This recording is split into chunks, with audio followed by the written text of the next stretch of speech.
Hello and how are you? Hey friends, welcome to the Shen Show. I am your host, Shen Briscoe, coming to you from right here in St. Charles, Missouri. That's right, home of the first state capital back in 1821 to 1826. Right here in our downtown main street of St. Charles, Missouri. That's right.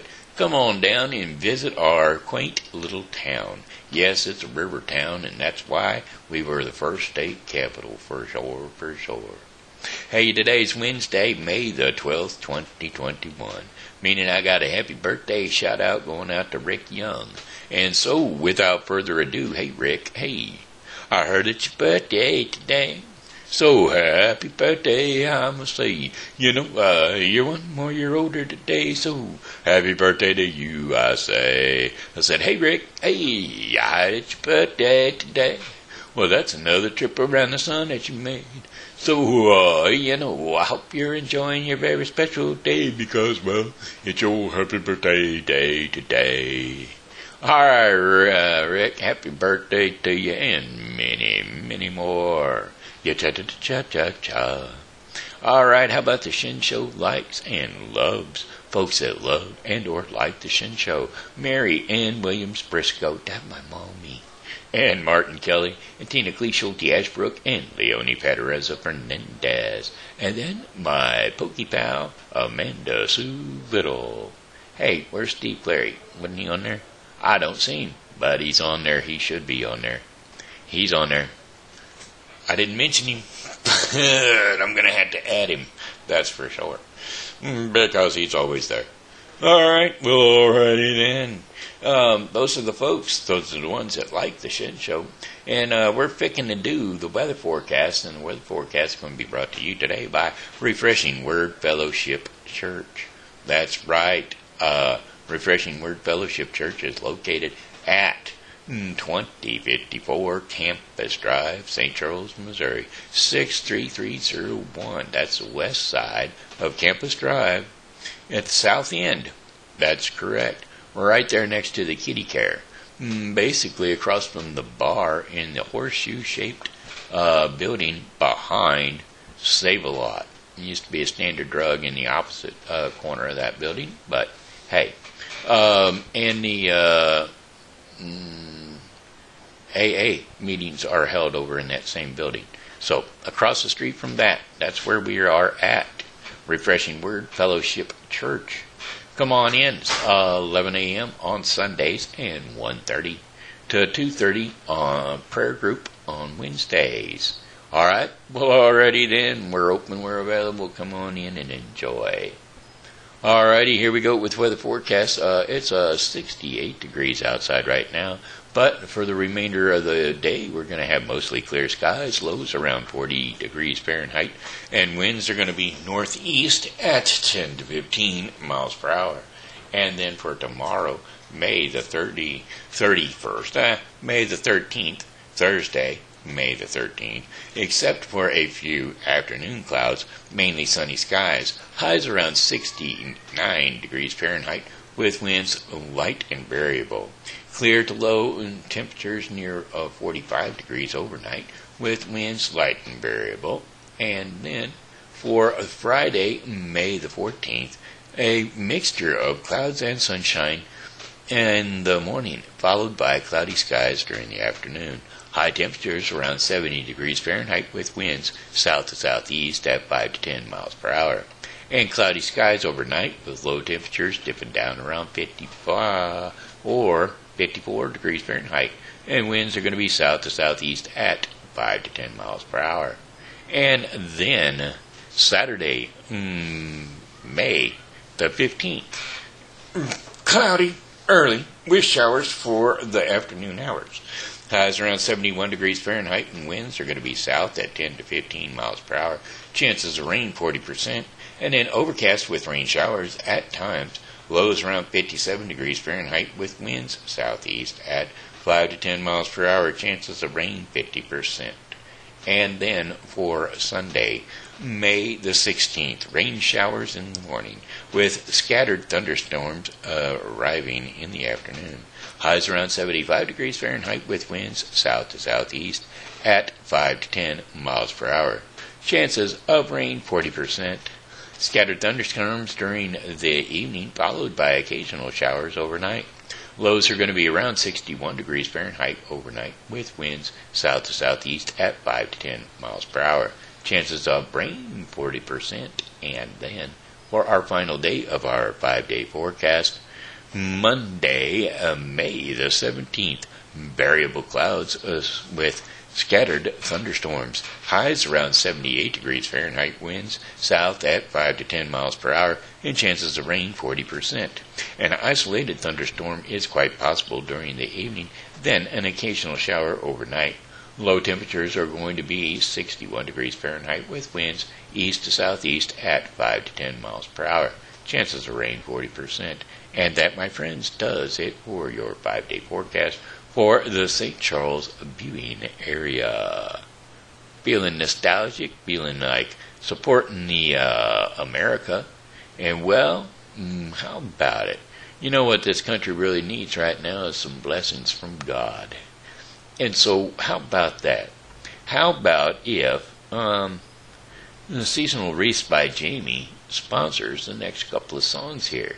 That's right, we've got holidays coming up, and I tell you, whether it's a Mother's Day celebration which is over, or you've got a new baby on the way, or you've got a wedding coming up, or even if you're a big Cardinals fan or a Blues fan or whatever you just so happen to be, well, by golly, get in touch with Jamie from Seasonal Wreaths by Jamie on Facebook, and she will hook you up with some decorations. I'm telling you guys, go on there and peruse her Facebook page for sure, and take a look around, see some of her older products, and you will see some of her new products. Plus, she's got all kinds of neat stuff.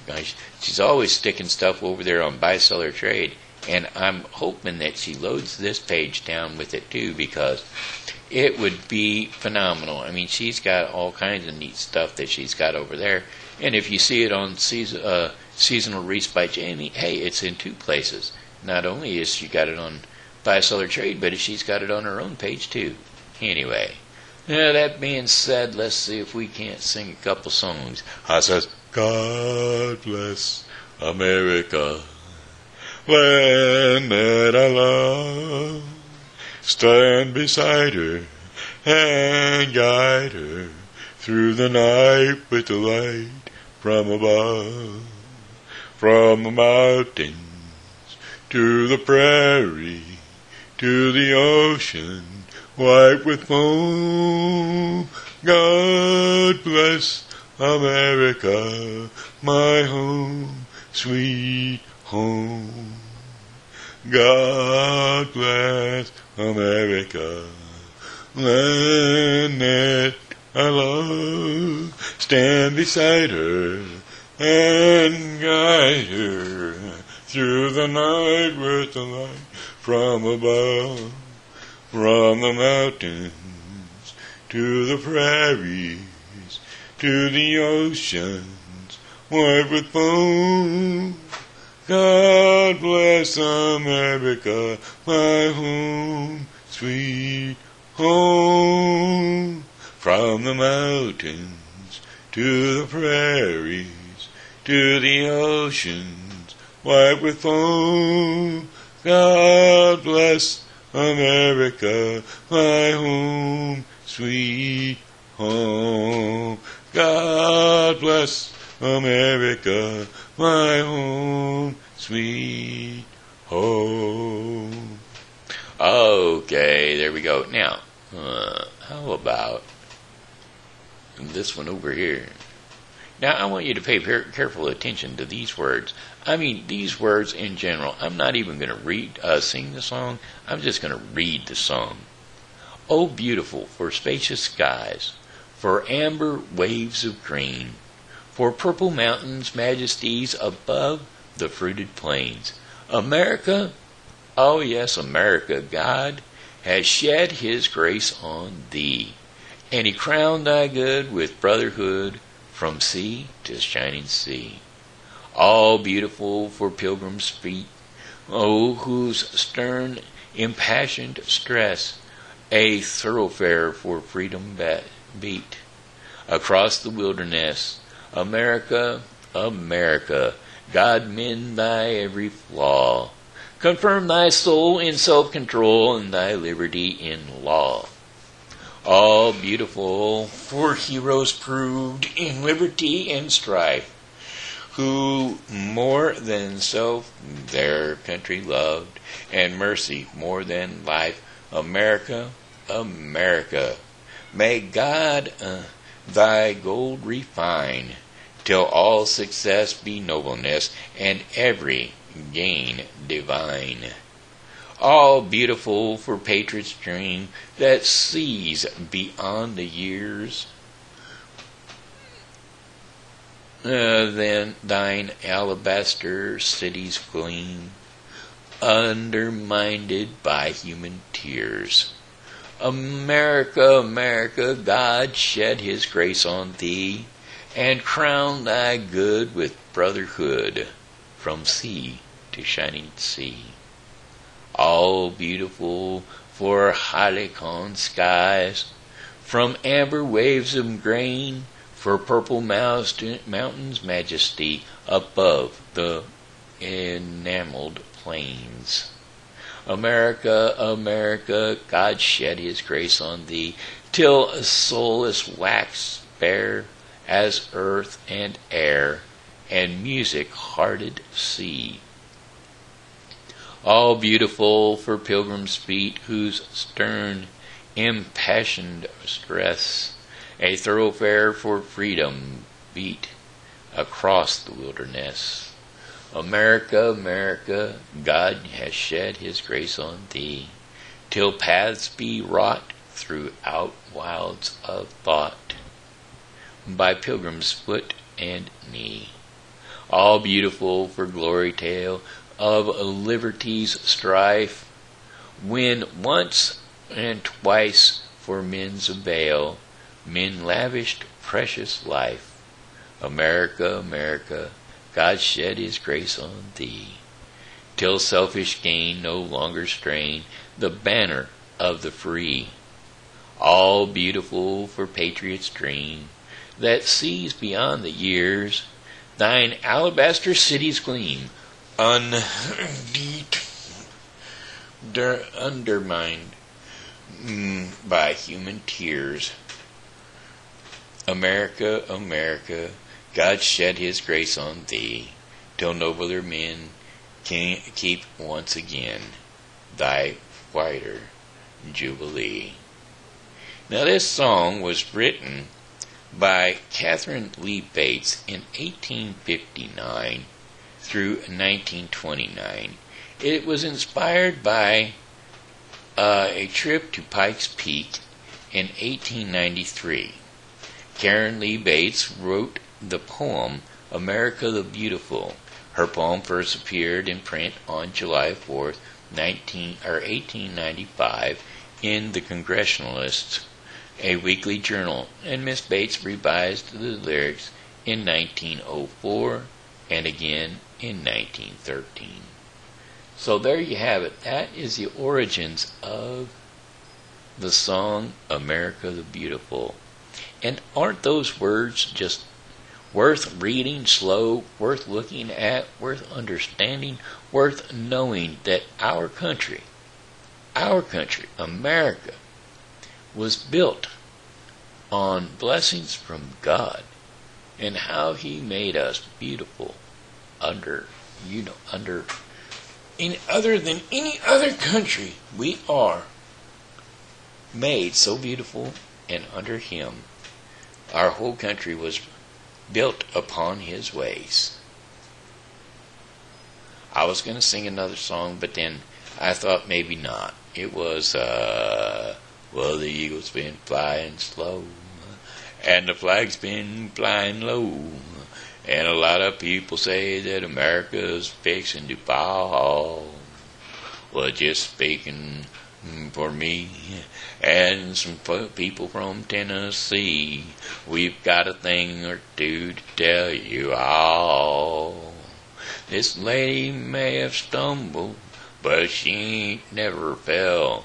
And if them Russians don't believe that, well, they can go straight to well. Now we're gonna put her feet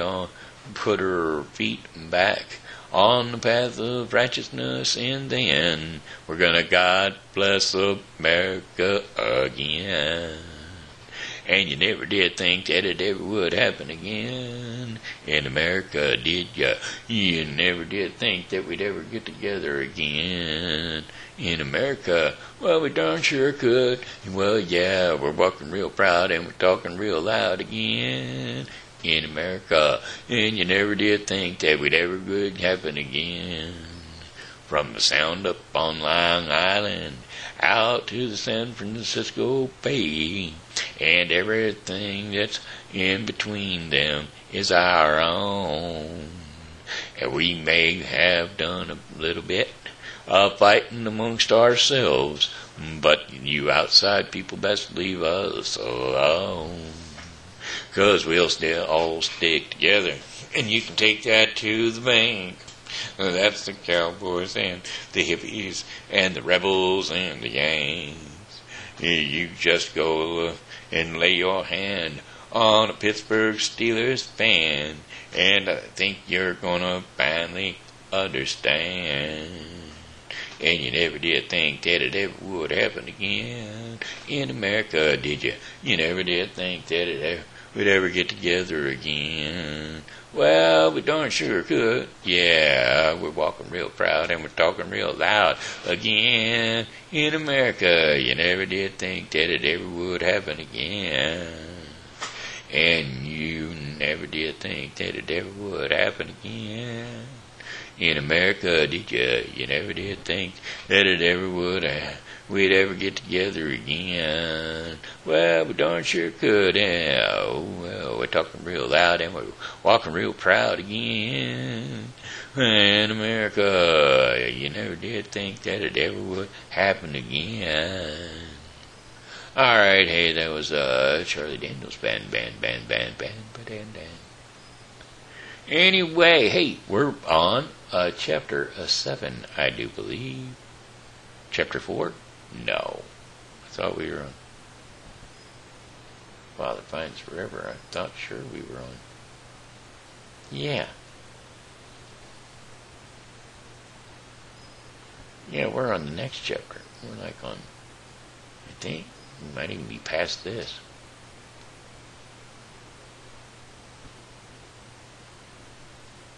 Yeah, we gotta go to the next chapter. That was chapter 6. And then, well, we're even on, I think we're on chapter 7. We're supposed to be on chapter 7. Yeah. We're supposed to be on chapter 7. That's right, if I remember correctly.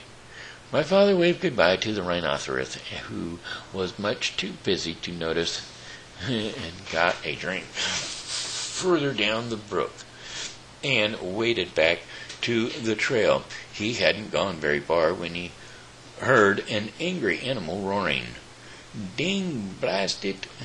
I told you not to go blackberrying yesterday. What? Won't you ever learn? What will your mother say? Well, my father crept along and peered into a small clearing just ahead. A lion was prancing about, clawing at his mane, which was all snarled and full of blackberry twigs. Well, the more he clawed, the worse it became, and the madder he grew, and the more he yelled at himself, because it was himself that he was yelling at all the time.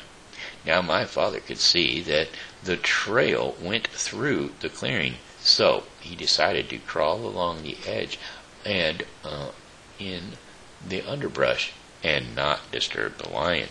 Well, he crawled, and the yelling grew louder and louder, and just as he was about to reach the trail on the other side, the yelling suddenly stopped. My father looked around and saw the lion glaring at him. Well, the lion charged and skipped skidded to a stop just a few inches away from my father, and he said, "Who are you?" The lion yelled at my father, "And my name is Elmer Elevator. Where do you think you're going?" "I'm going home," said my father. "That's what you think," said the lion. "Ordinarily, I'd save you for afternoon tea, but it happened to be upset enough and hungry enough to eat you right now." And he picked up my father in his front paws to feel how fat he was. Well, my father, "Oh, please, lion, before you eat me, tell me why you are so particularly upset today." "Well, it's my mane," said the lion, as he was figuring how many bites a little boy would make. "And you see what a dreadful mess it is, and I don't seem to be able to do anything about it. My mother is coming over on the dragon this afternoon, and if she sees me this way, I'm afraid she'll stop my allowance. She can't stand messy manes. But I'm going to eat you now, so it won't make any difference to you." "Oh, wait a minute," said my father, "and I'll give you just the thing you need to make your mane all tidy and beautiful. I have them here in my pocket." "You do?" said the lion. "Well, give them to me, and perhaps I'll save you for afternoon tea after all." And he put my father down on the ground. Well, my father opened the pack and took out the comb and the brush and the 7 hair ribbons of different colors. "Look," he said, "I'll show you what to do on your forelock, and where you can watch me. Now, first you brush a while, and then you comb, and then you brush again until all the twigs and snarls are gone. Then you divide it up in 3 and braid it like this and tie a ribbon around the ends." As my father was doing this, the lion watched very carefully and began to look much happier. And when my father tied on the ribbon, he was all smiles. "Oh, that's wonderful, really wonderful," said the lion. "Let me have the comb and brush and see if I can do it." So my father gave him the comb and the brush, and the lion began busily grooming himself. And as a matter of fact, he was so busy that he didn't even know when my father had left.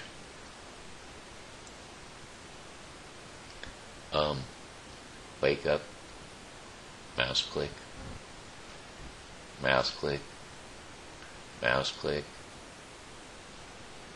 mouse click, mouse click, mouse click. Click yes. Start dwell clicker 2.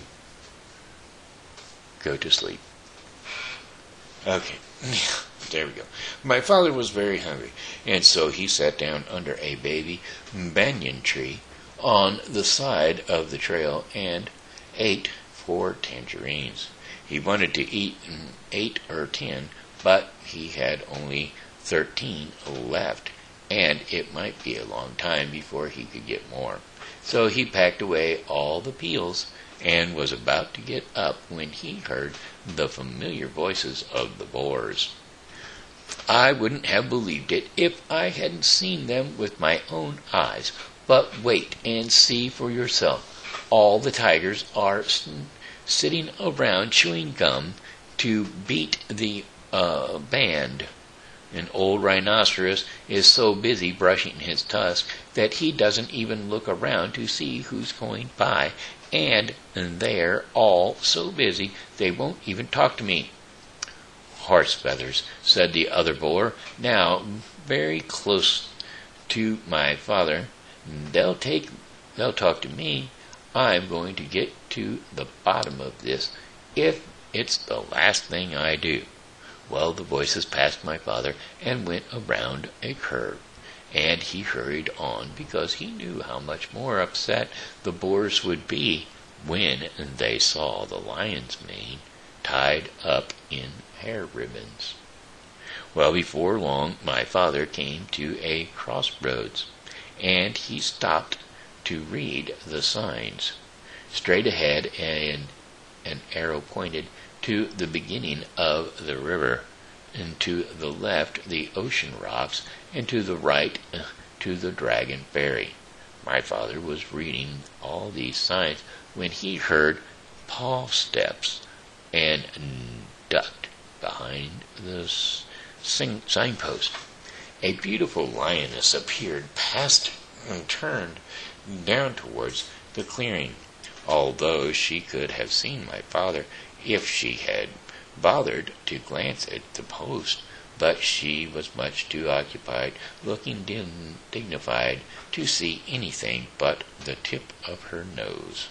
It was the lion's mother, of course, and that, thought my father, must mean that the dragon was on this side of the river. He hurried on, but it was further away than he had judged, and he finally came to the river bank in the late afternoon. Well, and he looked all around, but there was no dragon anywhere in sight. He must have gone back to the other side. My father sat down under a palm tree and was trying to have a good idea when something big and black and hairy jumped out of the tree and landed with a loud crush at his feet. "Well," said the huge voice.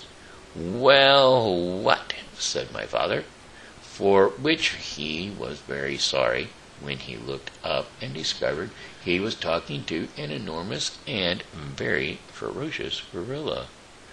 "Well, explain yourself," said the gorilla. "I'll give you till 10 to tell me your name, business, your age, and what's in that pack." And he began counting to 10 as fast as he could. Well, my father didn't even have time to say Elmer Elevator Explorer before the gorilla interrupted. "Too slow. I'll twist your arms the way I twist that dragon's wings. Then we'll see if you can't hurry up a bit." And he grabbed my father's arms, one in each fist, and was just about to twist them when he suddenly let go and began scratching his chest with both hands. "Well, blast those fleas," he raged. Though they won't give you a moment's peace, and the worst of it is that you can't even get a good look at them. Rosie, Rohad, Rachel, Ruthie, Ruby, Roberto, come here and get rid of these fleas on my chest. It's driving me crazy." Well, 6 little monkeys tumbled out of the palm tree, dashed to the gorilla, and began combing the hair on his chest. "Well," said the gorilla, "it's still there." "And we're looking, said the 6 little monkeys, "but they were awfully hard to see, you know." "I know," said the gorilla, "but hurry, I've got work to do." And he winked at my father. "Oh, gorilla," said my father, "in my knapsack I have 6 magnifying glasses. They're just be the thing for hunting flies." My father unpacked them and gave My father unpacked them and gave one to Rosie, one to Rhoda, one to Rachel, one to Ruthie, one to Ruby, and one to Roberta. "Why, they are miraculous," said the 6 little monkeys. "It's easy to see the fleas now, only there are hundreds of them." And they went on hunting frantically. A moment later, many more monkeys appeared out of nearby clumps of mangrove and began crowding around to get a look at these fleas through the magnifying glasses. Well, they completely surrounded the gorilla and he could not see my father, nor did he remember to twist his arms. Aha. Now we're on chapter 9. Wow, only one more chapter. Well, my father walked back and forth along the bank, trying to think of some way to cross the river. He found a high flagpole with a rope going over to the other side, and the rope went through a loop at the top of the pole, and then down to the pole and around a large crank. And a sign on the crank said, "To summon dragon, yank the crank." Well, report disorderly conduct to gorilla. Well, from what that cat had told my father, he knew that the other end of the rope was tied around the dragon's neck, and he felt sorrier than ever for the poor dragon. If he were on this side, the gorilla would twist his wings until it hurt so much that he'd have to fly to the other side. If he were on the other side, the gorilla would crank the rope until the dragon would either choke to death or fly back to this side. With what a life for a baby dragon. Well, my father knew that if he called the dragon to come across the river, the gorilla would surely hear him. So he thought about climbing the pole and going across the rope, and the pole was very high, and even if he could get up to the top without being seen, he'd have to go all the way across, hand over hand. And the river was very muddy, and all sorts of unfriendly things might live in it. But my father could think of no other way to get across. He was about to start up the pole when, despite all the noise the monkeys were making, he heard a loud splash behind him. He looked all around in the water, but it was dusk now, and he couldn't see anything there.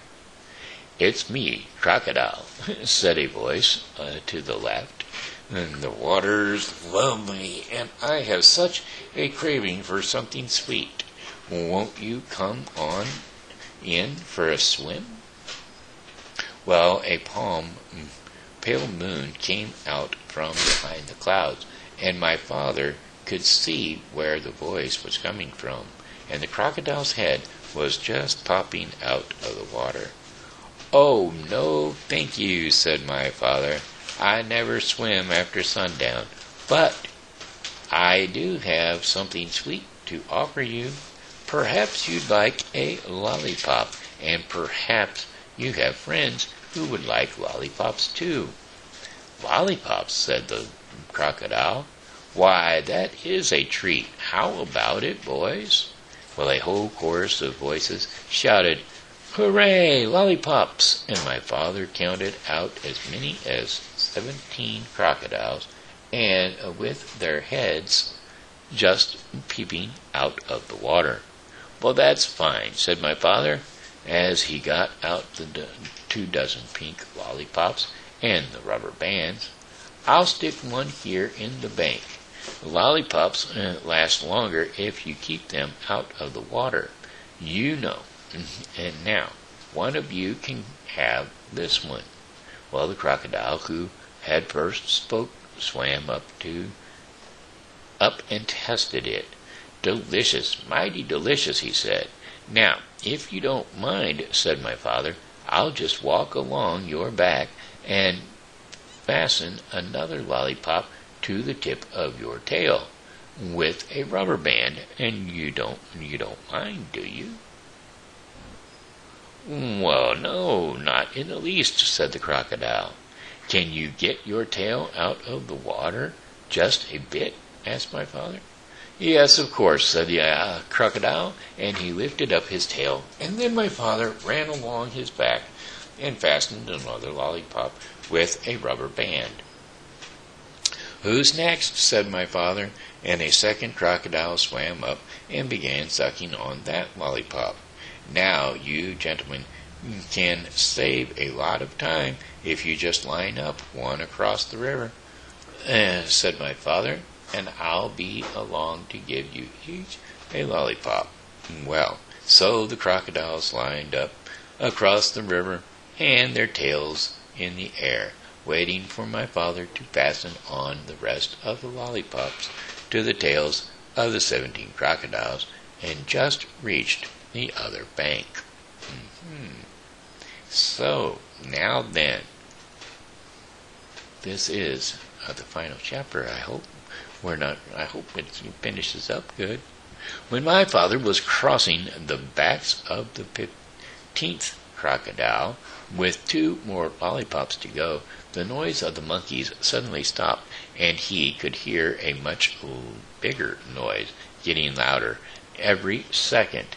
Then he could hear 7 furious tigers, and 1 raging rhinoceros, and 2 seething lions, and 1 ranting gorilla, along with countless searching monkeys, led by 2 extremely irate wild boars, all yelling, "It's a trick! It's a trick! There's an invasion, and it must be after our dragon! Kill it! Kill it!" And the whole crowd stampeded down to the bank. As my father was fixing the 17th lollipop for the last crocodile, he heard a wild boar scream, "Look! It came this way. It's over there now. See, the crocodiles made a bridge for it." And just as my father leaped on the other bank, one of the wild boars jumped on the back of the first crocodile. My father didn't have a moment to spare. And by now the dragon realized that my father was coming to rescue him, and he ran out of the bushes and jumped up and down, yelling, "Here I am! Here I am! I'm right here! Can you see me? Hurry! The boar is coming over the crocodiles too, and they're all coming over. Oh, please hurry, hurry!" And the noise was simply terrific. Well, my father ran up to the dragon and took out his very sharp jackknife. "Steady, old boy, steady. We'll make it. Just stand still," he told the dragon, as he began to saw through the big rope. Well, by the time both boars, all 7 tigers, and 2 lions, the rhinoceros, and the gorilla, along with the countless screeching monkeys, were all on their way across the crocodiles, and there was still a lot of rope to cut through. "Oh, hurry," the dragon kept saying, "and my father again told me to stand still." Oh, and my father again told him to stand still. If I don't think I can make it," said my father, "we'll fly over to the other side of the river, and I can finish cutting the rope there." Well, dum-dum-dum. Suddenly the screaming grew louder and madder, and my father thought the animals must have crossed the river.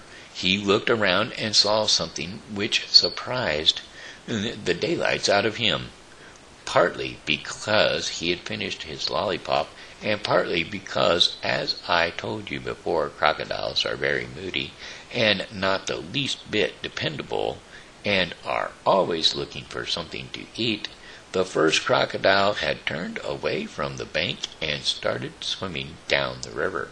The second crocodile had finished, and yet 2, and so he followed right after the first, and still sucking his lollipop. All the rest did the same thing, one right after the other, until they were all swimming away in a line.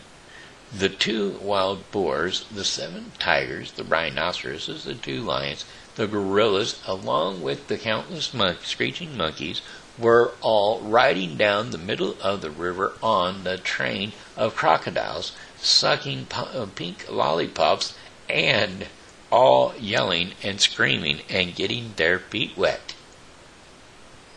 And so my father and the dragon laughed themselves weak because it was such a silly sight. And as soon as they had recovered, my father finished cutting the rope, and the dragon raced around in circles and tried to turn a somersault. He was the most excited baby dragon there ever lived, and my father was in a hurry to fly away. And when the dragon finally calmed down a bit, my father climbed to his back. "All aboard," said the dragon. Where shall we go?"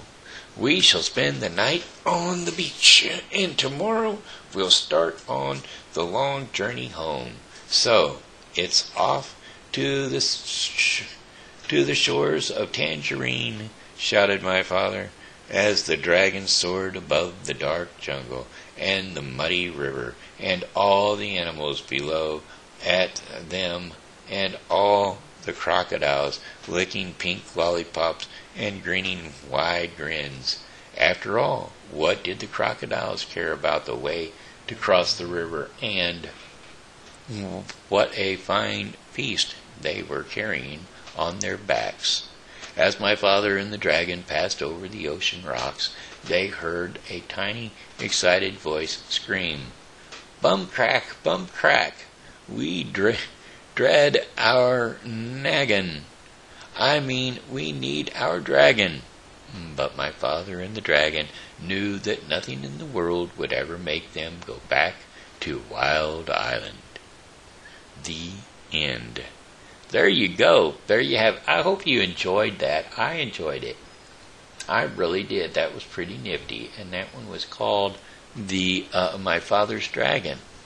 And so I like that. I do. Okay. Hey, that's it for story time.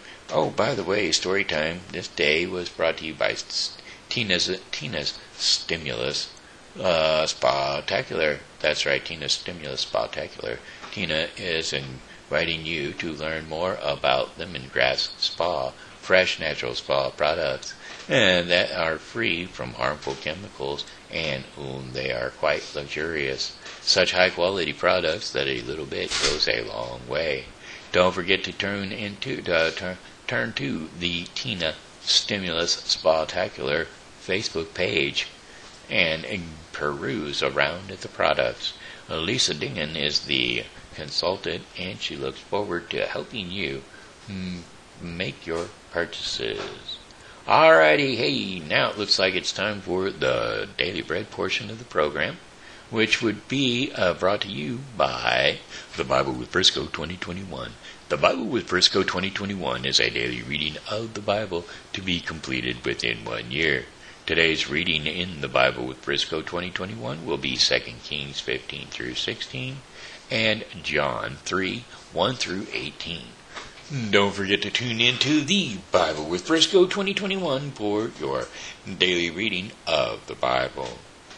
Okay, today's devotion in the Daily Bread portion of the program is called Renewed Vision. And we are going to be reading scriptures 1 Samuel 1 through 10, or 1 Samuel 1, 10 through 18, and 1 Samuel 2, 1 through 2. So here we go. 1 Samuel 1, 10 through 18. In her deep anguish, Hannah prayed to the Lord, weeping bitterly. And she made a vow, saying, "Lord Almighty, if you will only look on your servant's misery, and remember me, and not forget your servant, but give her a son, then I will give him to the Lord for all the days of his life, and no razor will ever be used on his head." Well, as she kept on praying to the Lord, Eli observed her mouth. And Hannah was praying in her heart, and her lips were moving, but her voice was not heard. Eli thought that she was drunk, and said to her, "How long are you going to stay drunk? Put away your wine." "Not so, my lord," Hannah replied. "I am a woman who is deeply troubled. I have not been drinking wine or beer. I was pouring out my soul to the Lord. Do not take your servant for a wicked woman. I have been praying here out of my great anguish and grief." Well, Eli answered, "Go in peace, and may the God of Israel grant you what you have asked of him." And she said, "May your servant find favor in your eyes." Then she went on her way and ate something, and her face was no longer downcast. Okay, that was 1 Samuel 10 through 18. Now we're going to 1 Samuel 2, 1 through 2. Then Hannah prayed and said, "My heart rejoices in the Lord. In the Lord my horn is lifted high. My mouth boasts over my enemies.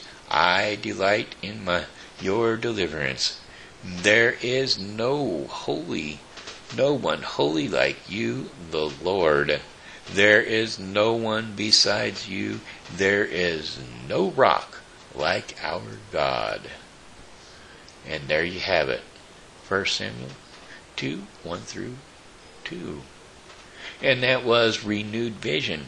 So she prayed for a child, and she received a child. Now, you can't get much better than that. All right, hey, that looks like the end of the Daily Bread portion of the program, which was brought to you today by The Bible with Briscoe 2021, a daily reading of the Bible to be completed within 1 year. So don't forget to don't forget to tune into the Daily Bread portion, The Bible with Briscoe 2021, for your daily reading of the Bible. All right, my friends, that looks like it for me. So I'm going to have to say, well, goodbye, my friends. It's time to go. I said goodbye, my friends. It's time to go. I hate to leave you, but I really must go. So goodbye, my friends. Goodbye. This here has been Shen Briscoe saying hello and how are you? Thanks for tuning in to the Shen Show. And as always, you know, God loves you and so do I. So come back and see me tomorrow because, well, hey, I'll be here. And I hope that you are too.